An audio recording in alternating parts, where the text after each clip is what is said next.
Happy holidays, everyone. I am so excited to get started on my Christmas decorating, and I'm starting with my fireplace mantle. I live in a cookie cutter home that has very standard features, so I definitely have to work a little bit harder to add some personality to it.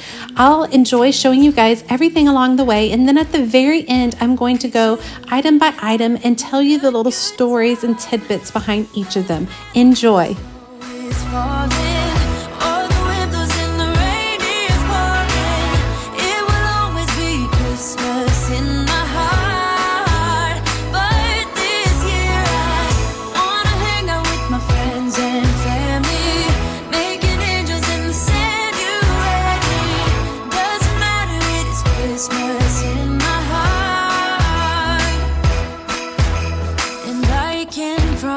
Santa's coming to visit.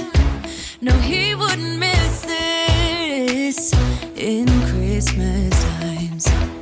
Oh, and the sunset, it is just getting better on a blanket with the skyline painted in blue. Ooh, yeah, that's what we do. We'll be chilling and having a good time. Doesn't matter if the snow is falling or the wind blows and the rain is pouring. It will always be Christmas in my heart. But this year I wanna hang out with my friends and family, making angels in the sand. You ready? Doesn't matter, it is Christmas in my heart. Here we go. Now this Christmas, we're gonna dance. We're gonna dance, dance, dance, come on. Dance. We're gonna dance, dance, have a good time. Dance, dance, all night long. We're gonna dance, dance, and have a good time. I think Santa's gonna come and join us in this song. Oh, yeah. Doesn't matter if the snow is falling.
I am all done with the fireplace mantle.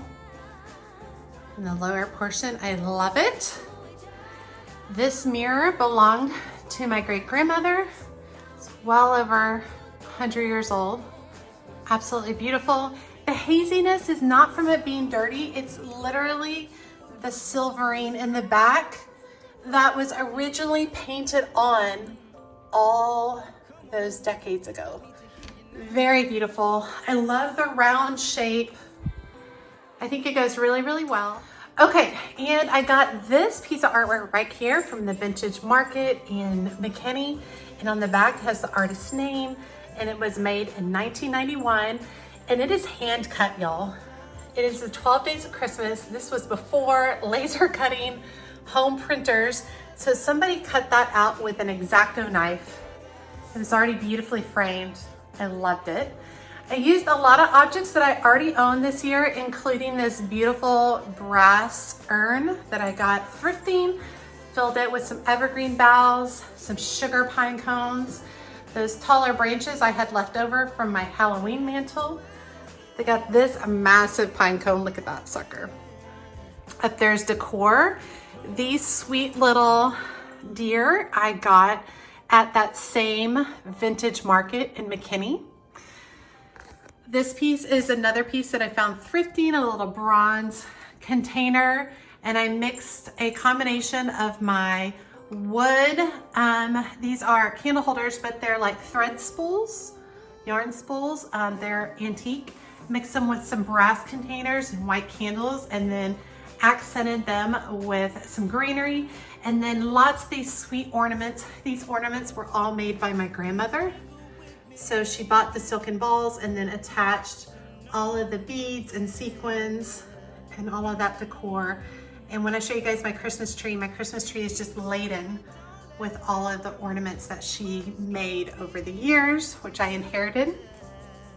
And then our stockings we're just store-bought stockings that I got about 4 or 5 years ago.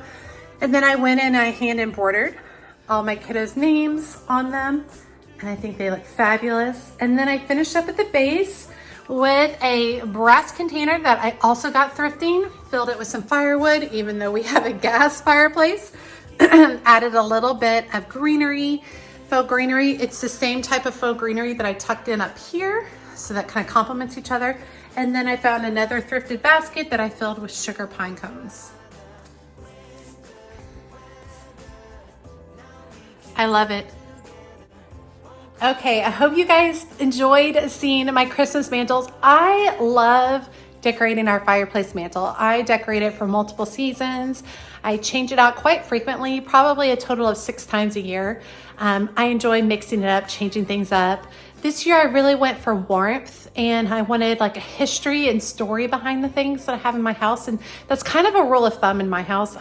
If I'm going to buy something, it needs to have purpose, it needs to have function, and it needs to have a story behind it. I definitely am not one to fill my house with a lot of things from big box stores. Of course, there are things that are needed from big box stores, but if I do purchase something from there, I like to add my own touch, such as these stockings where I kind of embroidered my children's names and our names on them, you know, just to give them that kind of extra special touch. As always, she's a mad gardener or decorator or anything else that she wants to be. Thanks, y'all.